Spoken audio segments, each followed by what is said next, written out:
Les 2 dernières semaines ont vu la fin du débat autour du mariage gay qui aura finalement été autorisé en France avec plus d'une décennie de retard sur les Pays-Bas ou la Belgique. Un débat qui aura soulevé des passions très vives. Vendredi 17 mai, en pleine journée mondiale contre l'homophobie, le Conseil constitutionnel a validé la loi votée par les 2 chambres du Parlement, une loi qui sera promulguée dans la même soirée par le président Hollande. La loi ouvrant le mariage aux couples de personnes de même sexe, dite encore loi Taubira, sera publiée au journal officiel dès le lendemain matin. La semaine suivante, les gays et les lesbiennes ont fait la fête à la Bastille, une fête gâchée sur tout le territoire par diverses actions homophobes relayées par des groupuscules de la droite extrême. La Manif pour tous a en effet accouché d'un printemps français qui a accouché à son tour des homènes, puis des veilleurs ou autres mères veilleuses qui n'ont rien de modéré. Ces actions homophobes ont culminé dimanche dernier, le 26 mai, par un grand baroud d'honneur des opposants à l'égalité pour tous, qui a rassemblé quelques 150 000 personnes à Paris. C'est moins que lors des précédentes manifestations.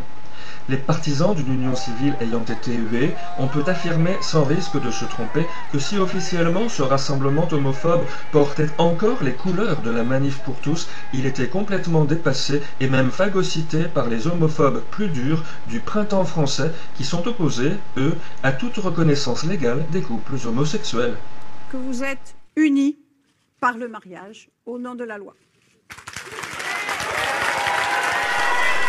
Cette semaine, enfin, le mariage de Vincent et de Bruno à Montpellier, mercredi, a sonné la défaite des homophobes. Au Mans, comme ailleurs en France, la nébuleuse homophobe s'est tout d'abord identifiée à la Manif pour tous, une Manif pour tous qui se voulait sans rire parfaitement apolitique.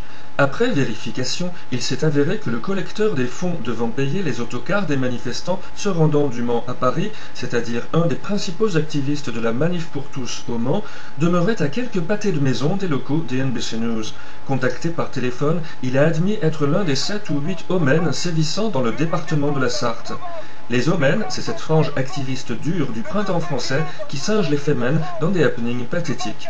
Nous n'avons pas eu besoin de pousser les investigations très loin pour comprendre que les préférences politiques de notre homène Manceau ne vont pas au Parti démocratique modéré. On le voit ici en compagnie de la toute jeune députée du Front National, Marion Maréchal Le Pen. Quant au mouvement des veilleurs, qui sont officiellement de sympathiques chrétiens veillant pacifiquement contre le mariage gay en lisant des textes du Mahatma Gandhi, on pouvait se dire qu'il n'était pas peuplé d'extrémistes.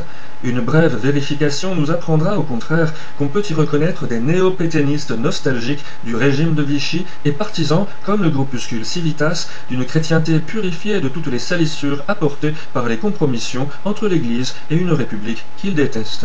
Le mariage gay aura donc été emporté de haute lutte en France, un pays conservateur et même réactionnaire, malgré l'activisme de centaines de milliers d'homophobes déterminés, organisés et pour beaucoup extrémistes, qui se sont mobilisés sur tout le territoire et particulièrement dans l'ouest de la France, traditionnellement plus catholique. Une mouvance homophobe que les services de police devront continuer à surveiller pour éviter que les premiers mariages gays ne soient victimes des dérapages et des débordements de ceux qu'une majorité de Français jugent désormais indésirables dans le débat politique. Après un mois de mai gris, froid et pluvieux, le mois de juin devrait voir finalement le printemps des libertés poindre à l'horizon pour les gays et les lesbiennes au Mans comme ailleurs en France. Apollinch et NBC News, Le Mans.